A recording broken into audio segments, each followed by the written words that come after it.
Awal kerajaan Mataram Islam dahulu seperti apa ya?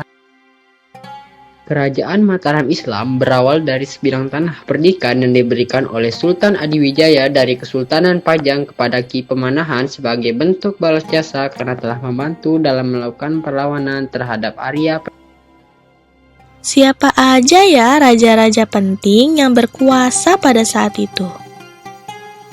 Raja yang pertama ada Danang Sutawijaya atau Panembahan Senopati yang menjabat pada tahun 1586 sampai 1601. Sutawijaya merupakan anak dari Ageng Panembahan yang juga merupakan pendiri Kerajaan Mataram Islam. Beliau diberi gelar Panembahan Senopati dan beliau wafat pada tahun 1601. Raja yang kedua ada Raden Mas Jolang atau Panembahan Hanyakrawati yang menjabat pada tahun 1601 sampai 1613.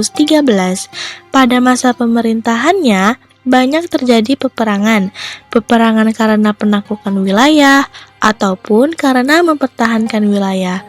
Beliau wafat pada tahun 1613. Raja yang ketiga ada Raden Mas Rangsang atau Sultan Agung Hanyakarakusuma yang menjabat pada tahun 1613 sampai 1645. Ia merupakan putra dari Raden Mas Jolang. Pada masa kekuasaannya, Sultan Agung berhasil menguasai banyak daerah kekuasaan yang ada di berbagai wilayah di Jawa. Gimana ya masa pemerintahannya pada saat itu? Kerajaan Mataram Islam berhasil memperluas wilayah kekuasaannya hingga mencakup Jawa Tengah, Jawa Timur, Jawa Barat, dan Madura. Sistem politik yang diterapkan adalah feodalisme, di mana raja memegang kekuasaan tertinggi. Sultan Agung menunjukkan kekuatan politik dan militer Mataram dengan melakukan seragam terhadap VOC di Batavia. Selain itu, Mataram juga menjalin kerjasama dengan kerajaan lain seperti Banten dan Cirebon. Bidang budaya, Sultan Agung berhasil membawa Mataram ke tingkat peradaban yang lebih maju. Pada masa pemerintahannya, berbagai kesenian seperti wayang, gamelan, dan tarian berkembang pesat. Ia juga memperkenalkan penggunaan bahasa berjenjang atau tingkatan di wilayah kekuasaannya. Di bidang sastra, Sultan Agung turut berkontribusi dengan menciptakan karya serat sastra Ganding. Yang keempat, bidang ekonomi. Perekonomian Mataram bertumpu pada sektor pertanian, terutama hasil padi. Selain itu, perdagangan juga menjadi sumber pendapatan penting bagi kerajaan.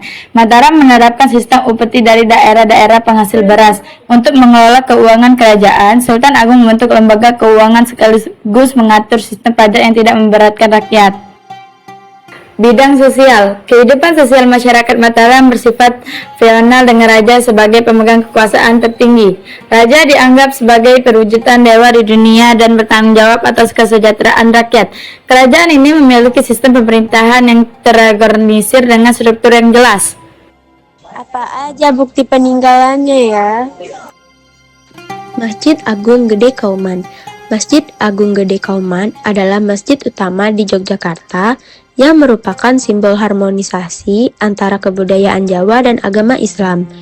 Masjid ini dibangun oleh Sri Sultan Hamengkubuwono I pada tahun 1773 dan terletak di sisi barat alun-alun utara Keraton Yogyakarta. Kompleks Makam Imogiri di Bantul, Yogyakarta merupakan tempat peristirahatan raja-raja dan keluarga kerajaan Mataram. Makam ini dibangun pada tahun 1632 oleh Sultan Agung dan dikelola oleh Kesultanan Yogyakarta dan Kesunanan Sukarta sejak Perjanjian Giyanti pada tahun 1755. Kompleks ini memiliki 3 kelompok makam utama yang terbagi berdasarkan garis keturunan raja. Kerajinan perak. Kerajinan ini dikenal dengan penggunaan teknik trap-trapan atau ukiran berlapis yang menghasilkan efek 3 dimensi serta motif-motif Jawa kuno seperti sulur, bunga, dan hewan mitologis.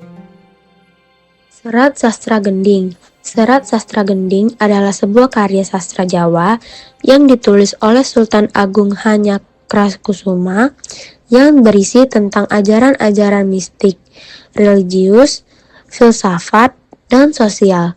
Karya ini dianggap sebagai salah satu karya penting dalam tradisi Jawa yang memuat berbagai petua raja, termasuk ajaran spiritual sultan.